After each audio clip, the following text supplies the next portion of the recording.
दोस्तों नमस्कार। मैं बीबी मिश्रा शॉर्ट्स आयोग वाले में आपका हार्दिक स्वागत करता हूं। आइए आज हम बात करते हैं अनुच्छेदों की श्रृंखला में अनुच्छेद 9 जो हमारी नागरिकता से संबंधित है। यह अनुच्छेद दरअसल कहता है आपसे कि नागरिकता एक ही देश की रहेगी।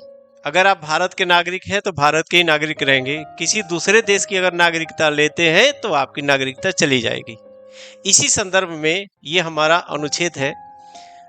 देखो, नागरिकता एक बड़ा ही इम्पोर्टेंट मुद्दा इसलिए बनता है क्योंकि देश के संसाधनों में भागीदारी वहाँ के नागरिकों की होती है। बहुत सारे लोग जो इस समय भारत में है, सबको वहाँ के देश के संसाधनों में भागीदारी नहीं मिलती। आपको मौलिक अधिकार दिया गया है, उसके तहत आप लाभ ले सकते हैं। तो इन लाभों को सीमित लोग अपने नागरिकों को ही दिया जाए तो ये हमारा अनुच्छेद हमारी नागरिकता को एक्सप्लेन करता है और कहता है अनुच्छेद 9 का संबंध नागरिकता की समाप्ति से संबंधित है और ये कहता है कि भारत में एकल नागरिकता का सिद्धांत है, दोहरी नागरिकता का सिद्धांत नहीं है। मजे एक साथ दो देशों के नहीं ले सकते। तो ये कहता है कि दोहरी नागरिकता का यहाँ पे निषेध किया गया है।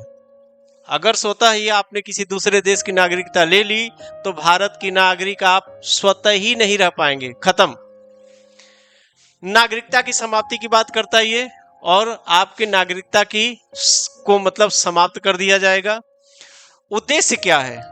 उद्देश्य इसका ये है कि आपकी निष्ठा भारत के पास साथ हो। भारत के हो तो एक राष्ट्रीय निष्ठा आपके अंदर बनी रहे ताकि भारत के संसाधनों की सुरक्षा की एक कर्तव्य तो आप निभाएंगे। ठीक बात है।